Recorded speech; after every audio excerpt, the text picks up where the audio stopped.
ہم لوگ ہمیشہ جو ڈیموکریٹس ہیں ہم یہ چاہتے ہیں کہ گورنمنٹ جو بنتی ہے اس کو مدت بھی پوری کرنی چاہیے، لیکن یہ ماننی پڑے گی کہ انتہائی نااہل حکومت ہو گئی ہے۔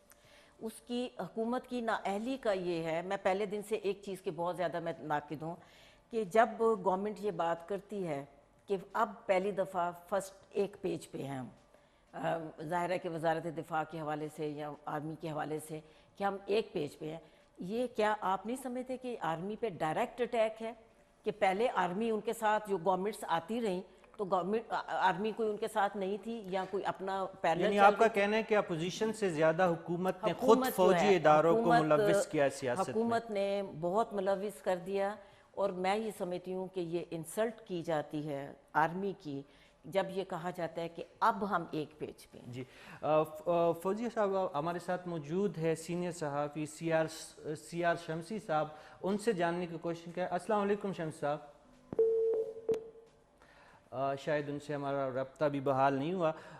یہ جو میرے خیال میں جو D G S P R کا جو ایک پریس کانفرنس کی ضرورت انہیں جو محسوس ہوئی پچھلے دنوں، یہ شاید اس کی بنیادی وجہ یہی شاید ہو سکتی ہے کہ 27 فروری 2019 کو دن کی روشنی میں پاکستانی ایئر فورس نے بالاکوٹ کے گاؤں جابا میں انڈین ایئر فورس کو ایک بہت ہی تگڑا جواب دیا تھا، بالکل۔ اور ایاز صادق صاحب کے بیان سے شاید یہی تاثر نکلا کہ ہماری فورسز ملکی دفاع کے لیے اس قدر تیار نہیں ہے جس طرح ایک تاثر موجود ہے۔ شاید یہی بنیادی وجہ ہے فوج کے ادارے کی میرا اپنا ناراضگی خیال ہے کہ دیکھیں تھوڑا سا غلطیاں کسی سے بھی ہو سکتی ہیں، میں ذاتی طور پہ سمجھتی ہوں کہ اس وقت ضرورت نہیں تھی آئی ایس پی آر کے کسی اسٹیٹمنٹ کی، اور اس کو ہوا جو مل گئی یا اس کو بہت زیادہ ہائپ ملی وہ اسٹیٹمنٹ جب آنا آئی ایس پی آر کے جو اس کی بیان آنے کے بعد ہو گیا۔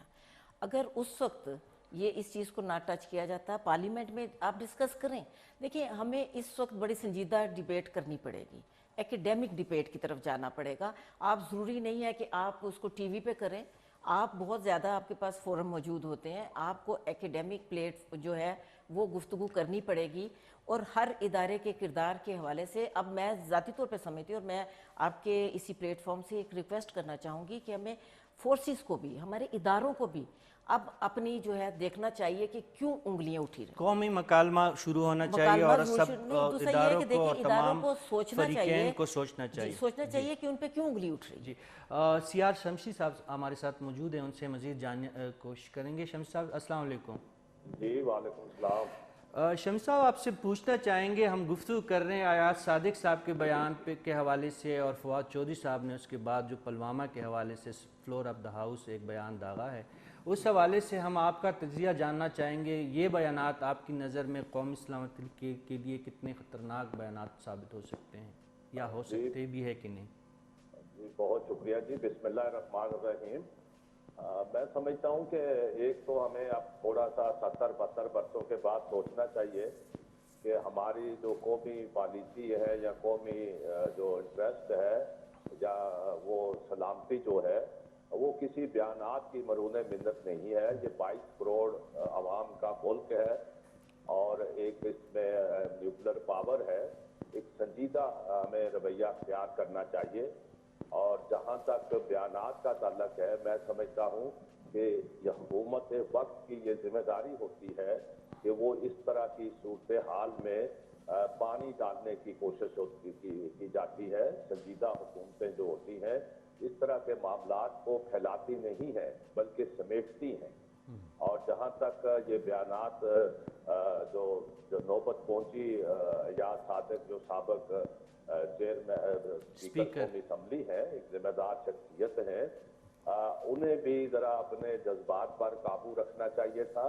اگرچہ وہ اپنے دانست میں انہوں نے جو بات کی ہے وہ کسی ادارے کے بارے میں بات نہیں کی، وہ انہوں نے وزیر خارجہ جو خود ایک الیکٹڈ شخصیت ہے اور بران پارلیمنٹیرین ہیں، ان دونوں کی آپس کی وہ گفتگو ہے، اور اس کا جواب بھی جو بنتا تھا وہ وزیر خارجہ کو دینا چاہیے تھا، یا اسپیکر جو ہے قومی اسمبلی، ان کو اگر وہ الفاظ غیر مناسب لگے تھے تو ان کے پاس اختیار ہوتا ہے کہ وہ ان لفظوں کو کارروائی سے حذف کرتے تھے۔